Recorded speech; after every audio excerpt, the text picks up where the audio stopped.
তোমার প্রাণ আমি ধরে রাখতে পারলাম না ঠিকই, কিন্তু তোমার এই সোনার শরীর আমি আমার কাছে রেখে দেব। তারপর থেকে কমলা আমার কাছে রয়েছে, সব সময় আমার সঙ্গে। আপনি দেখবেন, দেখবেন আমার কমলাকে। দাঁড়ান, আপনাকে দেখাচ্ছি। সে আমার মতামতের অপেক্ষা না করে উঠে দাঁড়িয়ে তার পাশে থাকা কাঠের বাক্সটা খুলে ফেললো। সাথে সাথে একটা বিভৎস পচা গন্ধে আমার সারাটা শরীর গুলিয়ে উঠলো।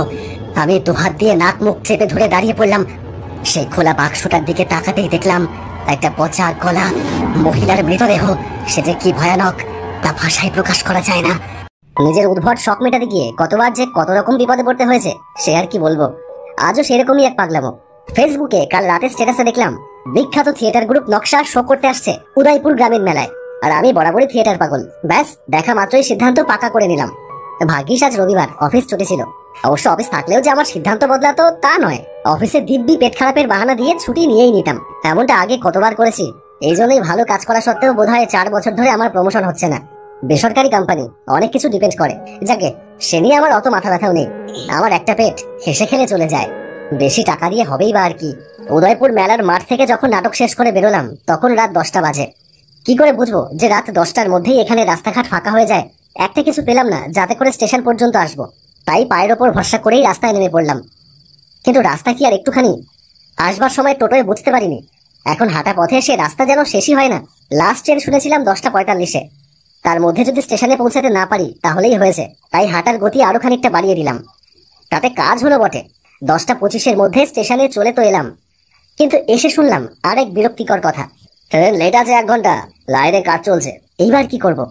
ফাঁকা স্টেশনে এখন চুপ করে বসে থাকা ছাড়া আর কি বা করার আছে? ওদিকে স্টেশনে পার্কিং এ আমার বাইকটা রাখা রয়েছে। দেরি হলে সেটা পাবো কিনা কে জানে। স্টেশন থেকে আবার আমার বাড়ি বাইকেই 20 মিনিট লাগে। 10:30টার ট্রেন যদি 11:30টায় আসে তাহলে আমার স্টেশনে পৌঁছাতে পৌঁছাতে রাত 12:30 বেজে যাবে। অত রাতে পার্কিং খোলা থাকবে না, আর অত রাতে রাস্তায় কোনো টোটোও পাবো না। তার মানে হেঁটেই বাড়ি যেতে হবে। কপালে আজকে দুর্ভোগী লেখা ছিল। না, বয়স বাড়ছে, এবার থেকে আমার এই পাগলামোর লাগাম টানতে হবে। কিশোর বয়সের রোমাঞ্চ কিশোর বয়সেই মানায়। একসময় তো কত রাত ওইরকম হেঁটে বাড়ি ফিরেছি, কিচ্ছু মনে হয়নি। কিন্তু এখন আর সে কথা ভাবতেও পারি না। যেমন এই স্টেশনের নির্জনতা। আগে একটা সময় ভীষণ ভালো লাগতো, বেশ একটা সাসপেন্স, একটা থ্রিলিং থ্রিলিং ফিলিং হতো। কিন্তু এখন আর তা মনে হয় না। এখন মনে হয় কিছু মানুষ থাকলেই বুঝি ভালো লাগতো। মানুষের সাথে কথা বলা, মানুষের মধ্যে থাকতেই এখন বেশি ভালো লাগে। হঠাৎ দূরে একটা বসবার জায়গায় একজন লোকের দিকে চোখ পড়ল। ফাঁকা স্টেশনে ওই একমাত্র যাত্রী। না, ওকে দেখে ঠিক যাত্রী বলেও মনে হচ্ছে না। কিছু মানুষ স্টেশনে থাকে, এই প্ল্যাটফর্ম চত্বরই তাদের ঘর বাড়ি। ওকে দেখেও ঠিক যেন তেমনই মনে হলো। শান্ত, চুপচাপ বসে আছে। তার পাশে একটা লম্বা কাঠের বাক্স। এই রকম বাক্স নিয়ে সাধারণত কোনো প্যাসেঞ্জারকে দেখা যায় না, বা কোনো স্টেশনবাসীর কাছেও এইরকম একটা কাঠের বাক্স থাকার কথা না। ওই বাক্সটা যেন বিশেষ কায়দায় বানানো। আমার বেশ কৌতূহল হলো। ভাবলাম একবার যাই লোকটার কাছে, গিয়ে একটু কথা বলি। আবার ভাবলাম থাক না, কি দরকার? দরকার কিছুই ছিল না, শুধুই নেহাত কৌতূহল। আর সেটাকেই দমাতে পারলাম না। কৌতূহল বশত সেই দিকে পা বাড়িয়ে দিলাম। লোকটার পাশে গিয়ে বসে পড়লাম। কি দিয়ে কথা শুরু করা যায়? আপনিও কি 11:30 ট্রেনটাই ধরবেন? লোকটা আমার দিকে ঘুরে তাকালো, তারপর বলল, না না, আমি কোনো ট্রেনের জন্য বসে নেই, আমি তো এমনিই বসে আছি। আমি একটু অবাকই হলাম। তাহলে কি লোকটা পাগল আসলে? কথার ধরন শুনে তো অন্তত সেটাই মনে হচ্ছে। বেকার বেকার কোনো সুস্থ মস্তিষ্কের লোক এই রাতের বেলা একটা মস্ত বড় কাঠের বাক্স নিয়ে এই ফাঁকা প্ল্যাটফর্মে বসে থাকতে যাবে কেন? লোকটা বোধহয় আমার মনের ভাব বুঝলো। একটু হেসে বলল, কি ভাবছেন, আমি পাগল? হ্যাঁ, তা তো ভাবতেই পারেন, সবাই তো তাই ভাবে। ওই কাঠের বাক্সটা কি আপনার? হ্যাঁ, কেন? না, এমনি এমনি জিজ্ঞেস করলাম, কি আছে ওতে? ওতে আমার একটা দামি জিনিস আছে, অনেক দামি জিনিস। তা অত দামি জিনিস নিয়ে এই রাতের বেলায় শুধু শুধু প্ল্যাটফর্মে বসে আছেন কেন? আপনার ভয় করছে না? কিসের ভয়? কাকে আর ভয় করব? লোকটার কথা অন্যরকম হতে পারে, কিন্তু পাগলের প্রলাপ নয়। সে যা বলছে তা নেহাত পাত্তা না দিয়ে উড়িয়ে দেওয়া যায় না। তার কথা শেষ হবার পর প্রশ্ন করতেই হয়। আপনার কথা আমি কিছু বুঝতে পারলাম না। আপনার বাড়ি কোথায়? আমার বাড়ি এই পাশের ঝুপড়িপট্টিতে। আচ্ছা, তা কি এমন দামি জিনিস আছে ওই বাক্সতে জানিয়ে আপনি এমনি এমনি এখানে বসে আছেন? আসলে একেবারে এমনি এমনি বসে নেই, বসে আছি তার অবশ্য একটা কারণও আছে। আমার একটা গল্প আছে, সেটা আমি কাউকে শোনাতে চাই। কিন্তু কোনো মানুষকেই সে গল্প শোনাতে পারছি না। রোজই আসি, বসে থাকি, ফের চলে যাই। আপনি যখন এসেছেন তখন আপনি নিশ্চয়ই শুনবেন আমার গল্পখানা। মাথায় কি খেয়াল চাপলো জানি না, বলেই বসলাম। হ্যাঁ শুনবো, আপনি বলুন। লোকটা বলতে শুরু করলো, আমার নাম সুখেন গড়াই। এই পাশের ঝুপড়িতে আমার বউ কমলাকে নিয়ে ছিল আমার সুখের সংসার। আসলে আমার বাড়ি ছিল মচলন্দপুরে। বিয়ের 5 বছর পরেও আমাদের কোনো সন্তান হলো না। তখন পাড়ার লোক, এমনকি আমার বাড়ির লোকেরা কমলাকে নানানভাবে কথা শোনাতে থাকতো। ওকে বাজা বলতো। অভাগিনী কাউকে কিচ্ছু বলতো না, আমার কাছেও নালিশ করতো না কারোর নামে। শুধু বিছানায় মুখ গুজে ফুপিয়ে ফুপিয়ে কাঁদতো। আমি দেখেছিলাম তার সেই গোপন কান্না। একদিন ভাবলাম এটা নিয়ে বাড়িতে কথা বলবো। মা, তোমরা কমলাকে ওভাবে কথা শোনাও কেন? ও সন্তান জন্ম দিতে পারছে না, এটা কি ওর অপরাধ? ও বাবা, ছেলে এখন বউয়ের ছোল টানছে, দেখেছো? এই তো ছেলের হয়ে এসেছে গো। বাবা বাবা বাবা, ভালো ছেলে আমি গর্বে ধরেছি। ছেলে বউয়ের সাপোর্ট করছে। তাহলে শোন, তোর বউয়ের এই যে বাচ্চা হচ্ছে না, তার দোষটা কার? হ্যাঁ, সে দায় কার? বেশ করেছি, কথা শুনিয়েছি, আবার শোনাবো, রোজ রোজ কথা শোনাবো। তোর যদি ভালো না লাগে তাহলে বউ নিয়ে অন্য কোথাও চলে যাবি। নিতেই পাড়ার লোকে নানান কথা বলে। পৃথিবীর সবার কাছে মা মানে শান্তি। আমি বোধহয় একমাত্র হতভাগা যার কাছে মা, বাবা, পরিবার এসবের মানে আলাদা। এক অপ্রিয় অথচ বাস্তব সত্যি কথা, যা সবার শুনতে ভালো নাও লাগতে পারে, কিন্তু আমার ক্ষেত্রে সেটাই ঘটেছিল। আমি বুঝে গেলাম এই দুনিয়ায় আমাকে একমাত্র শান্তি দিতে পারে আমার সহধর্মিণী কমলা। তাই সেদিন রাতেই সিদ্ধান্ত নিলাম, এ সংসার না তোমাকে চায় না আমাকে। এভাবে অবাঞ্ছিত হয়ে থাকার চেয়ে চলো কমলা, আমরা অন্য কোথাও চলে যাই। তারপর দিন নিজের বাড়ি, নিজের শহর ছেড়ে চলে এলাম এই ঝুপড়িতে। ভালো কোথাও ঘর ভাড়া নেওয়ার সামর্থ্য আমার ছিল না, কিন্তু এই ঝুপড়ির মানুষগুলো গরিব হলেও ওদের আন্তরিকতা দেখে আমরা মুগ্ধ হতে শুরু করলাম। গোটা ঝুপড়িটাই যেন একটা পরিবার, সবাই সবার বিপদে পাশে এসে দাঁড়ায়। আমি সারাদিন কাজে ব্যস্ত থাকি, কমলা সেখানকার মেয়ে বউদের সাথে মিলেমিশে বেশ থাকতো সারাদিন। কথায় বলে, তুমি যাও বঙ্গে, কপাল যায় সঙ্গে। ঈশ্বর কপালে সুখ লেখেনি আমাদের, তাই এই সুখের দিন থাকলো না বেশি দিন। কমলা মাঝে মাঝেই বলতো বুকে ব্যথা করছে। আমি তেমন একটা গুরুত্ব দিতাম না, ভাবতাম সাধারণ বুকে ব্যথা হবে হয়তো। কিন্তু সেদিন বুকের ব্যথাটা বাড়াবাড়ি পর্যায়ে চলে গেল। আমি ডাক্তারের কাছে নিয়ে গেলাম। ডাক্তার কিছু পরীক্ষা করতে দিল। সেগুলোর রিপোর্ট দেখে ডাক্তার বলল, আপনার ওয়াইফের হার্টে একটা ফুটো আছে, অপারেশন করাতে হবে। কত টাকা লাগবে ডাক্তারবাবু? তো 4.5 লাখ মতন ধরুন। আমার মাথায় যেন আকাশ ভেঙে পড়ল।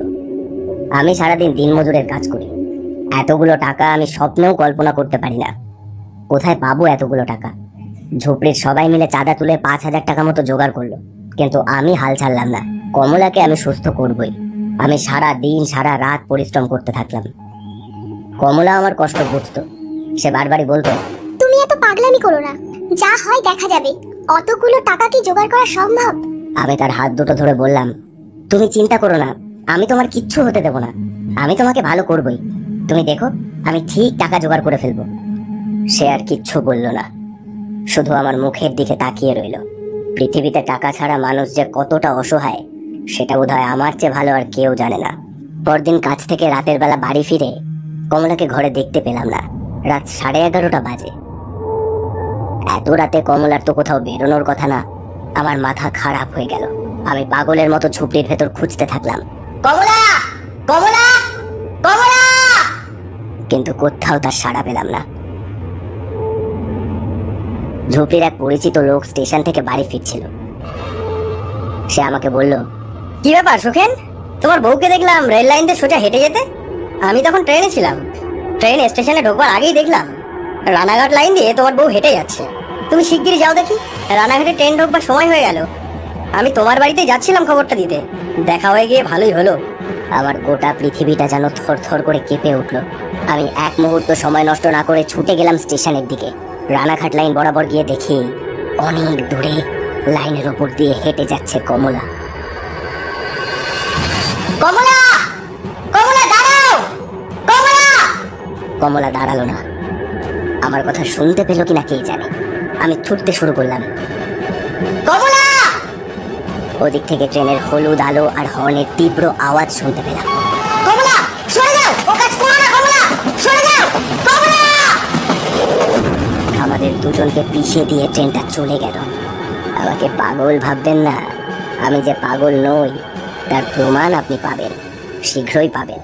আমার গল্পটা ধৈর্য ধরে শেষ পর্যন্ত শুনুন, তাহলেই সবটা বুঝে যাবেন। জীবনে অনেক পাপ করেছি, তাই রেলে কাটা পড়ার পর আমার আত্মার মুক্তি হলো না, আমার আত্মা প্রেতাত্মায় পরিণত হলো।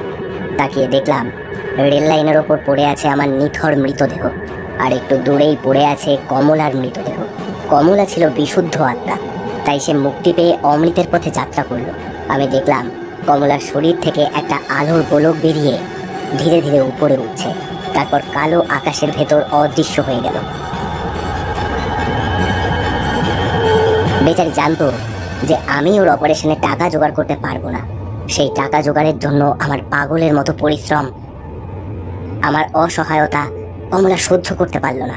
তাই হয়তো ভেবেছিল সে চলে গিয়ে আমাকে মুক্তি দেবে, কিন্তু সে কি জানতো যে সে আমাকে মুক্তির বদলে চির অনন্তকালের জন্য প্রেতাত্মর নির্বাসন দিয়ে যাচ্ছে। না কমলা, আমি তোমাকে হারাতে পারবো না। তোমার প্রাণ আমি ধরে রাখতে পারলাম না ঠিকই, কিন্তু তোমার সোনার শরীর আমি আমার কাছে রেখে দেব। তারপর থেকে কমলা আমার কাছে রয়েছে, সব সময় আমার সঙ্গে। আপনি দেখবেন, দেখবেন আমার কমলাকে। দাঁড়ান, আপনাকে দেখাচ্ছি। সে আমার মতামতের অপেক্ষা না করে উঠে দাঁড়িয়ে তার পাশে থাকা কাঠের বাক্সটা খুলে ফেললো। সাথে সাথে একটা বিভৎস পচা গন্ধে আমার সারাটা শরীর গুলিয়ে উঠলো। আমি দুহাত দিয়ে নাক মুখ চেপে ধরে দাঁড়িয়ে পড়লাম। সেই খোলা বাক্সটার দিকে তাকাতেই দেখলাম একটা পচা গলা মহিলার মৃতদেহ। সে যে কি ভয়ানক তা ভাষায় প্রকাশ করা যায় না। আমাদের মতো মানুষের গল্প কেউ শুনতে চায় না দাদা, কিন্তু আমার জীবনের এই গল্পটা কাউকে না বলতে পারলে মুক্তি পাচ্ছিলাম না। তাই রোজ এই স্টেশনে এসে বসে থাকতাম আপনার মতো একজন শ্রোতা পাওয়ার আশায়।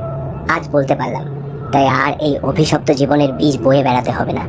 এবার মুক্তি, এবার কমলার সাথে আমার মিলন হবে, মিলন হবে অমৃত লোকে। লোকটা, কাঠের বাক্সটা আর সেই পচা গলা মৃতদেহটা সব একসাথে কোথায় যেন মিলিয়ে গেল চোখের পলকে। ট্রেনের হুইসেল শোনা গেল দূরে। 11:30টার ট্রেন আসছে।